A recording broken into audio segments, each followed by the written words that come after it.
Oh, flashings are always fun to talk about. So I got some good pictures of that for you. All right. So this is my favorite chimney flashing installation. That's, yeah. They literally just butted the step flashing right up against the chimney and then all the way around with their counter flashings. And there's nothing cut into the chimney at all to let water run over and onto the roof. That's on all four sides, by the way. And that's something that I kind of see more often on where there's multiple layers of roofs. Yes, that's common. Yeah, and they just abandon the old flashing, or they're it's so thick that it's not even there anymore. Usually, you'll see that all gummed up with some roof cement. Here's the other side. Same thing here. Yeah, they just all you had to do is install a flashing in the actual. By the way, this had multiple layers. Okay, did it? This had at least one more under here. Yeah. That I could tell. Yep. So this was a great little video I made, and people got a good laugh out of that one. That's not how you do it, people listening, watching. This is not how you do it. You need to cut in a counter flashing on top of here so that the water runs down the chimney, over the flashing, onto this flashing, and then onto the roof. It's real. Flashing and counter flashing. Yes, that's they go hand in hand. Mm-hmm. Now, here's a really good question for you. Well, by the way, here's a picture of some multiple layers. Mm. So, by the way, that's the same roof. Yeah, that's the same roof. Yeah, at least 2 layers there. Yeah, at least 2. So anyway, that was that. And this one I see a lot. A roof-to-wall flashing. So my question for you here is, because it always, once again, it's one of those houses that causes more questions for me than answers. Uh-huh. And that is, if a home like this is an early, this house is probably 20s. Yeah, 30s. Right around there. They're 20s, 30s. A lot of times when I see it, it's wood siding. Mm-hmm. And the wood siding literally runs into the shingles. Mm-hmm. So if you're hired to do a job like this on a 1920s house with roofs that run into walls on either side or whatever, are you required to cut back that stucco and put a proper flashing in there? It's the way it should be done. Okay. Yes. So it's technically not a requirement, but if you're a prudent roofer, you're going to do it. Well, so let's say you had brand new siding. You had hardy siding there. And you don't want to necessarily. So if the counter flashing or the step flashings are there, going at a right angle in behind the actual siding, then you've got a pretty bulletproof roof right there. Okay. So basically, the shingles are acting as the flashing. Now, if it's old wood shingles, I would probably want to cut those out, install a flashing, and counter flashing. It just depends. Depends on what the condition of the actual wood shingle siding is, or if it was done, maybe when the last time the roof was done, if it's like a hardy plank or hardy siding.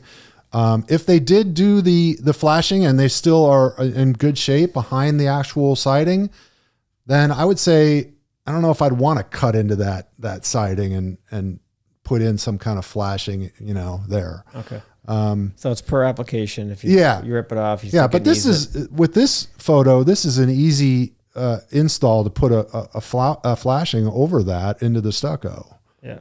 So you just put a flashing right over it and seal the top of that flashing. Yeah, it's called Tucker flashing. It's basically just a metal that it's a 4-inch wide, a 4 or 5-inch wide metal. There's a line where you can put your fasteners, and then above that, there's a caulk line where you just caulk. Yeah, I see that quite a bit, actually. And you don't have to cut into the stucco to install it. Right. I mean, that would be the ideal way to do it. Yeah, step flashing shouldn't be exposed like that. No. That's just now, it might have gotten away with it because the eaves popping out over and it's probably not getting a lot of direct rain, but a blowing rain certainly could intrude there. Yeah. I write this up as non-standard flashing install. I agree. And then, hey, get a roofer. Yep. Let them tell you different. Yep. Just don't call that guy. What else we got here? Oh, by the way, here's wood shingles at the edge. Yep. And I believe that was the same roof. that this is the garage area. Oh, the same roof as we just saw? Yeah. Okay. Yeah. So this is an indicator of multiple layers. You can easily see composition from the ground, and then you look on the eave, and you get that's a pretty big overhang for wood. Typically, it's only like an inch. Right. That's about a couple inches right there, but typically, you're only seeing like an inch there. But that's an easy way to tell before you even get into your inspection. Like up, just look up. Yeah, and it's good that you have the awareness to check at the edges and know that that's wood shingle. It's easy. A lot of, and it's funny, they got creative. So when this was a big installation practice, they had 3-way metal, so the metal would fold underneath and hide the wood shingle. I know, because why would there be 3-way metal? Right. It's hiding something, But they just used a regular drip edge flashing here. But if it wrapped underneath, well, but certainly looking in the attic, you're going to know immediately that it's that's a good point you just pointed out there. Being observant to that. That's just my experience roofing. Yeah. To know that that's you not, roofed. Yeah, that's not. Yeah, if you never roofed, you might overlook something like that. Right. It's easy to do, but seriously, that's and then when you see like, well, why does it look like there's 3 sets of rake flashing on here? Because there's 3 roofs. 3 roofs. It's simple math, people. It's simple math. That's comical sometimes.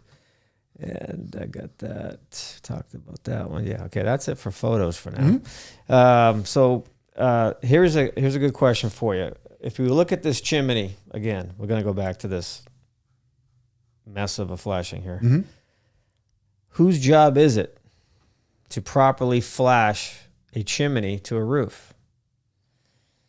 Well, if the roof is being replaced, it's the roofer's responsibility. Okay. If it's a brand new chimney, I think it'd be the chimney guy. Okay.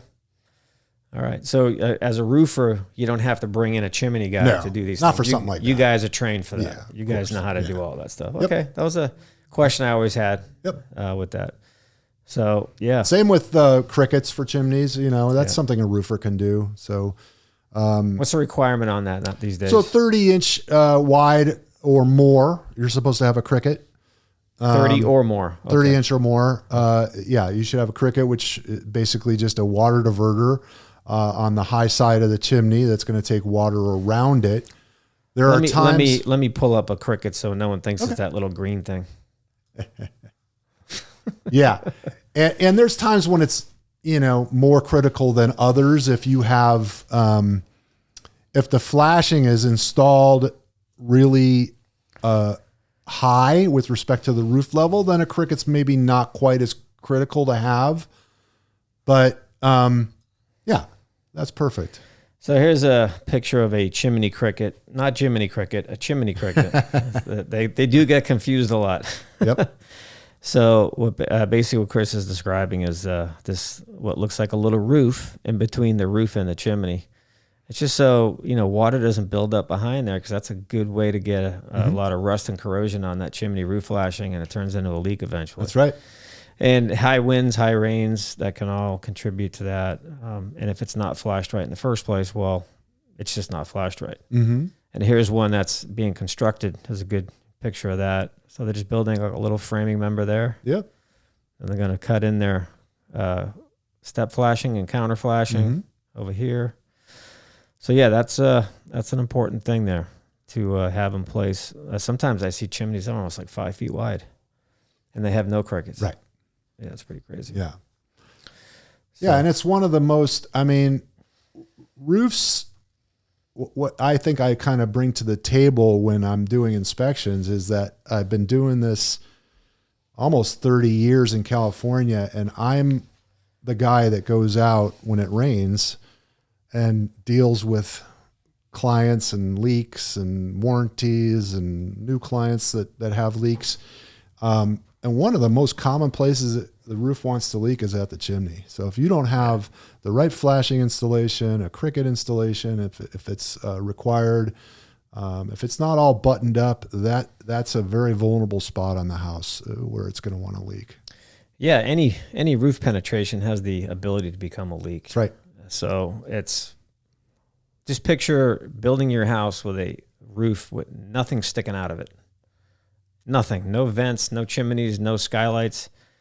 Chances of you having a leak are slim and none. Where's it going to leak? Where's it going to leak? Yeah. You know, the shingles would literally have to fall off for there to be a leak. That's right. So now, if you have 3 bathrooms, well, you can expect to have at least probably 3 plumbing vents if they're all in different areas. Mm-hmm. So now you get 3 penetrations. Now you might have a couple skylights. Mm-hmm. Sure, those are great to have, but you're just creating a hole in your roof. You literally just cut a hole in your roof and you put flashing around it, and hopefully it's all going to hold together.